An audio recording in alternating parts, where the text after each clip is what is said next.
I thought while I have my puppet here that I would read chapter 3 and see how well we can just sit here and relax and, continue on, because I'm enjoying this kind of nostalgia feeling I'm getting from reading this book again, and it makes me feel like I'm back in the South, and I'm in this part of the South, because a lot of places they mention in the book I've been to or I live near, so it's my connection. So alright, we have, where's chapter 3? Chapter 3 of Where the Heart Is.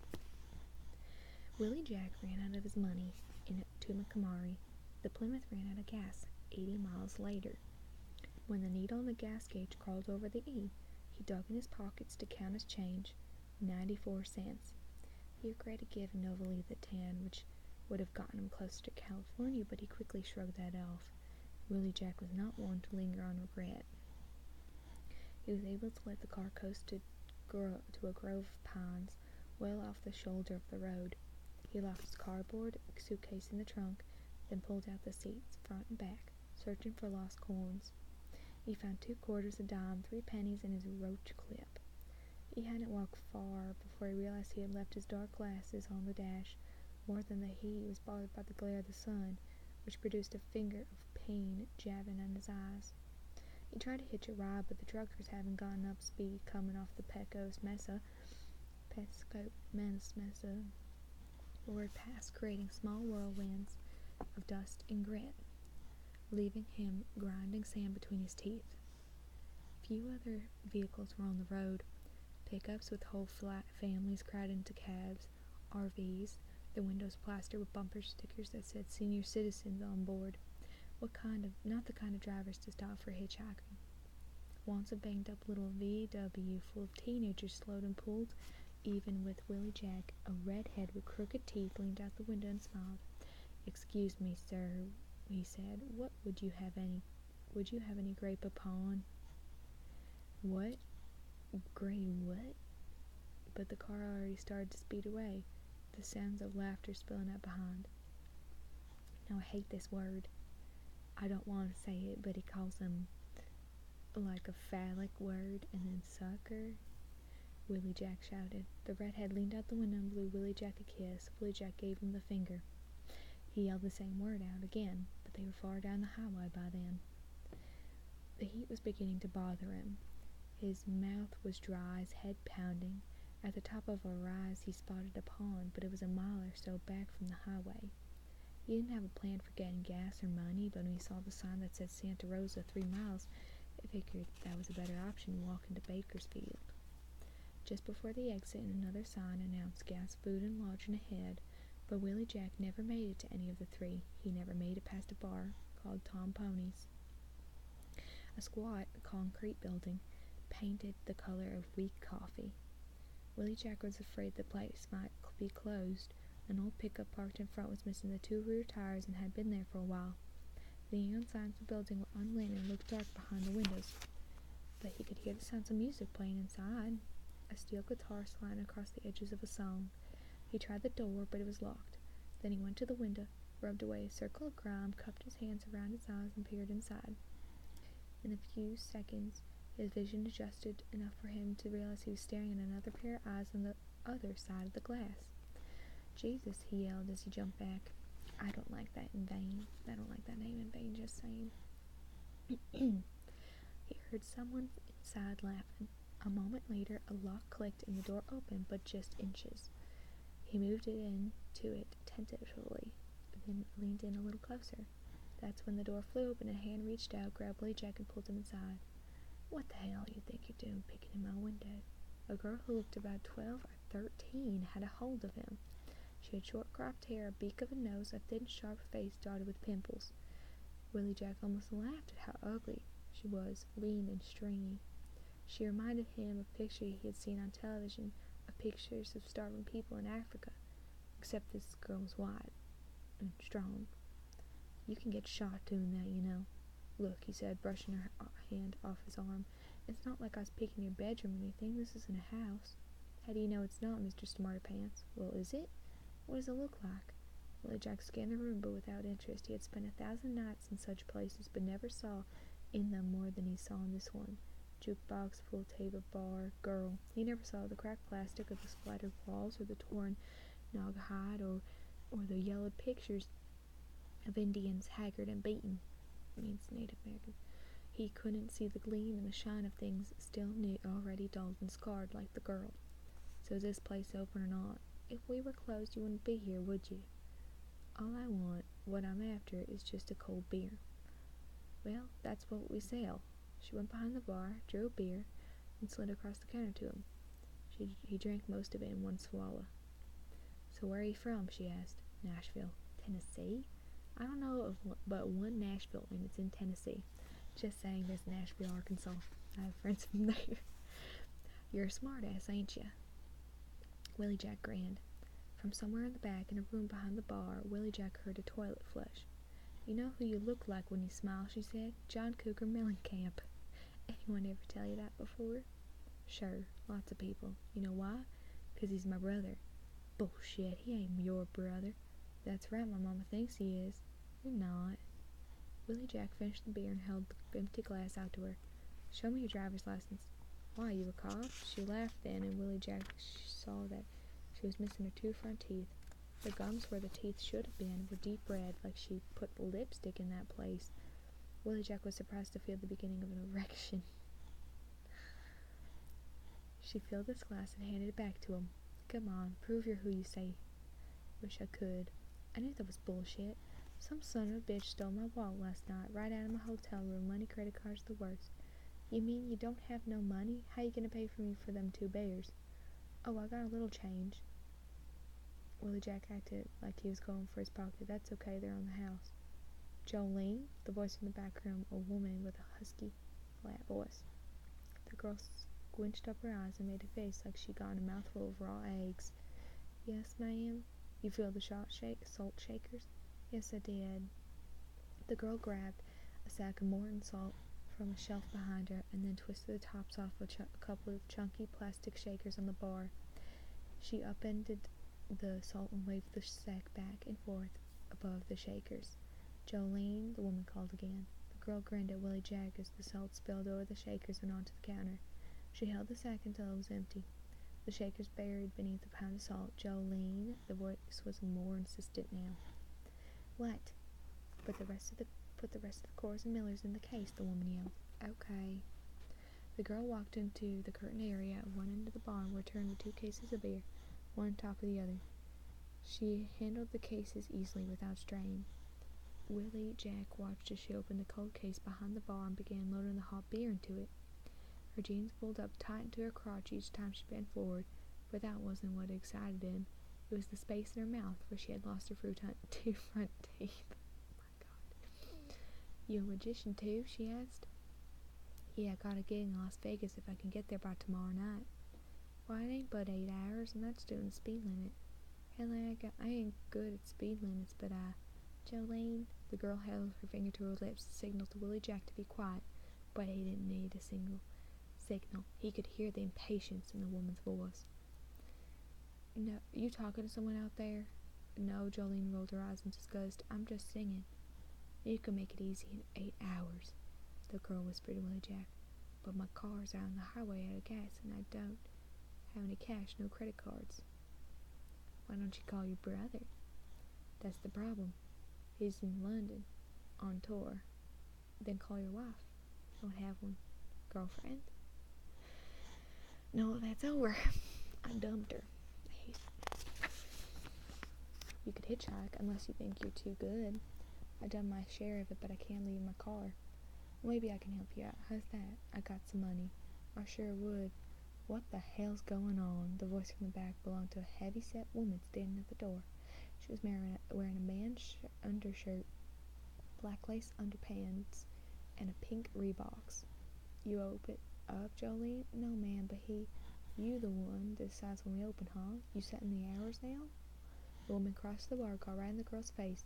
You run the place now? This guy, then the woman turned to Willie Jack. We're closed. That right, he said. She reached across the bar and grabbed the beer from in front of him. You pay for this? I was going to, but I gave it to him, the girl said. Oh, you open up and you give away beer. My, I don't know how I can ever rent in a place without you. Yes, sir, the girl scooted around the woman across the front door. He's just leaving, Jolene motioned to Willie Jack. Go on, get out. Willie Jack pushed back from the bar and slid off the stool and headed for the door, but he didn't rush, didn't hurry. You damn right he's leaving, and so are you if you don't shave up. As he stepped out the door, the girl slammed it behind him. He could hear the woman's voice even when he reached the road. She was yelling about salt.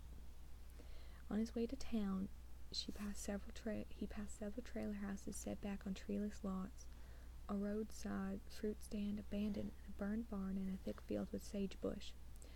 He crossed over railroad tracks that ran beside a boarded up filling station, the place where the girl was waiting. She was standing on the concrete island behind the pumps. You cleaned up that salt real quick, Jolene. He tried to say Jolene in the way the woman did. I didn't clean up. Then I bet you're gonna get your ass whipped. She ain't the boss of me. No, I could see that for sure. She walked to the road and fell in beside him. Listen, I got over $200. I can let you have it if you're interested. He stopped walking. I'm interested.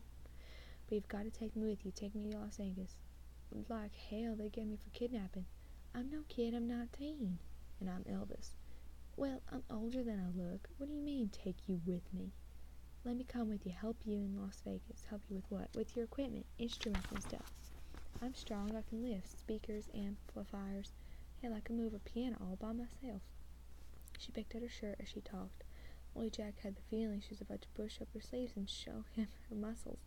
He knew if she did, he'd laugh and give it all away. What are you smiling about? She asked.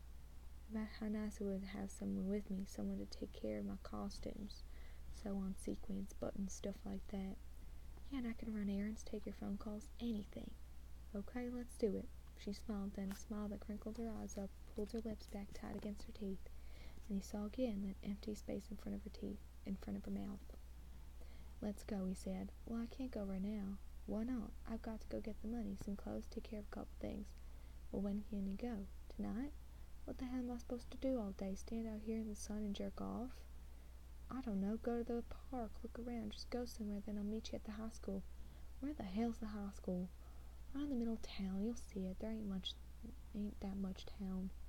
She waited for some sign of approval from him, but Willie Jack crammed his hands in his pocket and stared back at her. Okay. I don't seem to have much choice, do I? Now, where's your car? On the highway. About 3 miles east of here. What are you driving? 72 Plymouth. Why? Give me your keys. She held out her hand, trying to act certain she could pull this off. The hell I will. Look, I can get a ride out there. Take a can of gas, then drive it in, fill it up, oil it, the works. I pick you up at 8. We're out of here. No, shook his head. I ain't gonna hand my keys over to.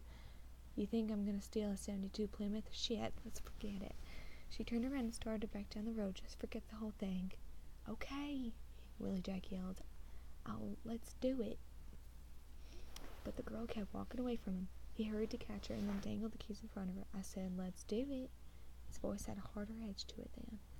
She plucked the keys right out of his hand without missing a step. 8, she said, and then was gone. Ooh, my throat hurts. Sorry, it's a little dry and grumbly. Willie Jack was at the school by 7, hoping that the girl might get there early. He had all he wanted of Santa Rosa, New Mexico, I think. So he's in Santa Rosa. He had spent an hour at the pool hall watching 2 fat men play pool like they were spearing fish. When he finally got in the game, he let them win his chain so he could sucker them up for a few bucks. But then they quit and went for this money. In the drugstore, he jimmied a gumball machine for enough nickels to buy a Pepsi and a Slowpoke. After that, he had gone to a cafe called Peaches, where he drank water and watched cartoons on 12-inch black and white with a vertical problem. Finally, he had walked to the high school, where he waited and swatted at mosquitoes that left welts on his face. But Jolene weren't early. She wasn't even on time. She pulled in at 9:15, driving too fast and without any lights. She missed the school driveway by a foot, jumped the curb, smacked the front bumper against an iron railing that lined the sidewalk. Where the F have you been? He yelled. I got tied up. Willie Jack started for the driver's side. Go around, she said. I'll drive. Like hell. He jerked the door open. She slid over. "Did you get the money?" "Sure." "How much?" "$218, she said. Willie Jack leaned over to her then as if he were about to whisper, so she bent towards him, but his hand shot out, grabbed the back of her head, twisted a thick hank of hair between his fingers. He yanked her head to his, smashed his face against hers, his nose pressed flat into her cheek. Then, staring into her eyes, he ground his lips against hers and forced her mouth open with his teeth. His tongue he pushed between his lips. The book is not really like this. This is like one scene. He pushed his between her lips, his tongue ripping to her mouth, pushing, probing until he found what he was after. And then when he did, his tongue began to fondle her there in an empty space where she had no teeth, stroking the ridge of her gums, sliding across, slipping into and out of the place, moving in and out, back and forth, rocking her head back and forth, his mouth hot against hers, filling her with his heat. And then he made a sound, some dark sound in the back of his throat, and his mouth went slack as his tongue slipped free. Moments later, twisted from her, pushing her away back against the seat. "Give it to me," he said. "What?" "The money." The girl stiffened at something she heard in his voice, something jagged and sharp, like words torn by the blade of a knife. She pulled the money out of her purse and put it in his hand. He didn't look at the bills, didn't count them, just stuffed them in his pocket and started at the car and pulled away. He was quiet until they reached the edge of town, when he saw the neon sign over the bar where he had met the girl. "Who's Tom Pony?" Willie Jack asked. "My daddy." He laughed. "Don't suppose you like to stop in and say goodbye?" She didn't answer him, and he slumped down a little bit as they drove past. On the highway, Willie Jack opened it up and took the big Plymouth up to 75. Then he stretched out, putting his arm on the seat, his hand resting just above the girl's shoulder. She pulled herself nearer to the door. "What's the matter with you?" he asked. "Think I'm gonna hurt you?" She didn't look at him, but kept his eyes on the road. "Tell me something. Are you a virgin?" "Hell no," she said too quickly. "You are," he grinned. "Well, I'll be damned." Then he let his hand slide down the street, across her shoulder,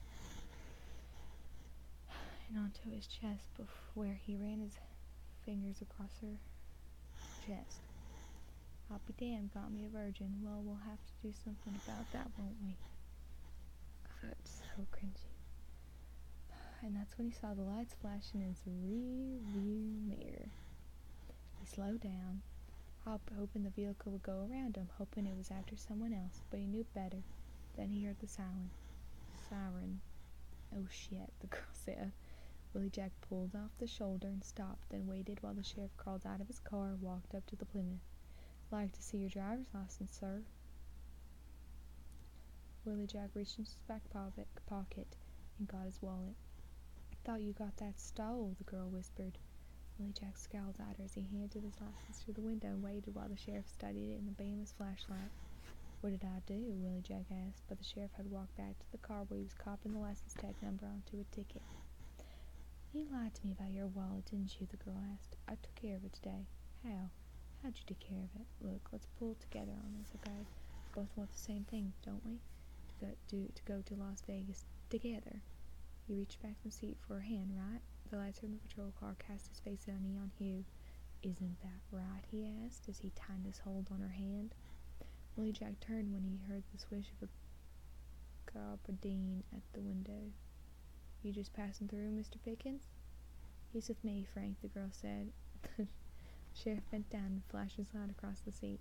"Hello, Jolene. I didn't know you were in there." "We're going to Albuquerque to see a movie," she said. "This is my boyfriend."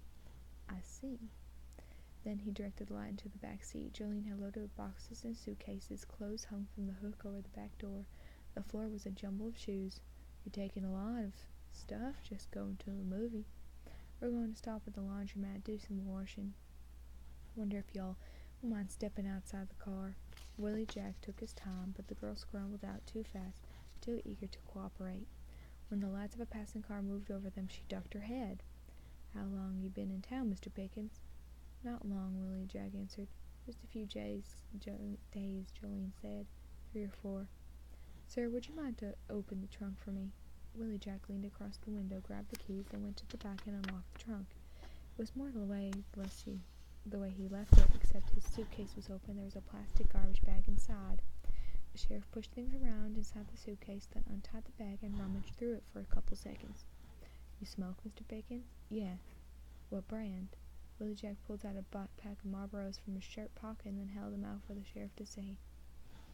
"Wonder what you're doing with 14 cartons of Winston's then."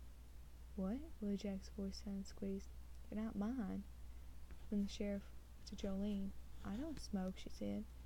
"Mr. Pickens, you're under arrest. You have the right to remain silent." Willie Jack had watched Hill Street Blues back at Toccoa Plains, so he knew the words, knew them by heart. He even thought the sheriff there behind him sounded a little bit like Renko. A deputy stood near the door. Frank, the one who had arrested Willie Jack, sat beside a desk facing him. The girl was in a chair beside him, but he never looked at her, not once. The money she had given him was spread out on the desk. "Look," Willie Jack said, "I ran out of money. I just came to see what I could hustle up." He had hustled up $218 and 14 cartons of Winston's. Winston Light 100. And you run into the strangest coincidence, because that's exactly what someone stole from 7-Eleven Porta de Luna on Wednesday morning. "I wasn't even here Wednesday morning. I was in Oklahoma." "Anyone can prove that?" "Yeah, my girlfriend Nova Lee was with me." Jolene shifted in her chair. One of the wooden slats at the back made a sharp cracking sound. "Where is she now?" the sheriff asked this girlfriend. "Well, I left her in Oklahoma, some town that starts with S." The sheriff pulled an atlas from a drawer in his desk, thumbed through it a few seconds, and turned to Willie Jack. "There's Oklahoma. Find the town." Willie Jack ran his fingers part way across the map, then tapped it twice. "Sequoia, right there." "So you left that girl from Sequoia, Oklahoma, with a relative?" "No." "Friend?" "No. I left her in a Walmart store." She have a job there in Walmart?" Willie Jack shook his head as he began to pick at a tear in the knee of his jeans. "Was she going to meet someone there?" "No." Willie Jack pulled at the loose threads, giving the hole in his pants all of his attention. "I just left her there." "What do you mean you left her there? You let her out?" Willie Jack nodded and hooked his finger inside of his torn jeans. "You dumped her out?" "Yeah." He pulled out the faded denim there and then ripped the jeans open from the knee to the hem. "I dumped her out." "That's what you were going to do to me, wasn't it?" the girl yelled. "Dump me out like some stray dog." Her voice slid into a higher register. "You son of a bitch." "Now, Jolene, don't be so harsh," the sheriff said. "Let's give Mr. Pickens the opportunity to be heard." The deputy at the door laughed. "So what time was it on Wednesday when you dumped this girl out?" "I don't know, about 10, maybe 11. "That's a lie," Jolene said. "He was here with me on Tuesday night. Asked me to go to Las Vegas with him. That was late Tuesday night. Said he figured out a way to get the money if I'd just go with him." "No," Willie Jack yelled. "I said, that's right, Mr. Pickens.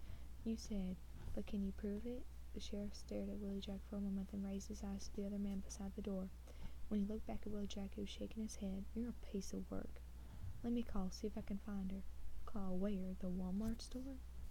The sheriff laughed, then like he heard a joke that wasn't funny. "You think she's still there waiting for you?" "Well, no, but besides, the Walmart's closed now." "But there might be someone there, someone who's seen her and knows where she went. A night watchman, maybe, or a janitor." "Don't I have the right to make one phone call?" "Yeah, you do. One. This one." The sheriff got the number from the long-distance operator, then dialed. When it started to ring, he pushed the phone across the desk, smiled, and said, "1." Willie Jack cleared his throat, then put the receiver to his ear. On the third ring, he scooted up to the edge of his chair. By the 8th, he was biting on his lip and twisting the phone cord beneath his fist. At 10, he started whispering, 10 Mississippi, 11 Mississippi, 12. The receiver was slick, and the sound coming through it was distorted like an alarm echoing through a tunnel. The sheriff held up his index finger and mouthed the word, 1. Suddenly, Will Jack shot up from his chair and hammered the receiver across the edge of the desk, sending splinters of plastic flying across the room, and Willie Jack bellowed, the words roaring out of his mouth like sounds riding on strong winds. God damn it, he shrieked. "Into the phone, into the GD phone." One of them hit him just below his ear. The other one took him to the floor, but Willie Jack managed to hang on to the piece of the receiver. He heard someone speaking, but didn't know who. A child somewhere whimpering in the dark. 31 Mississippi. 32. So that was chapter 3. Chapter 4, we go back to Nova Lee, which is good because I hate Willie Jack. I hate it. So, and I shouldn't say hate, I don't like him. So, go back to Novali really bad, so for next day is chapter 4. I can't continue right now because I'm so thirsty. Like Novali in the first chapter when she was so thirsty and needed to pee. Okay, alright y'all, hope you liked that. I hope you enjoyed my dog in the background. There he is. And I hope that was relaxing. I really should drink a lot more water before, because man, my throat hurts. Alright. Let's see. Alright, it's a short one, the next one. So bye y'all.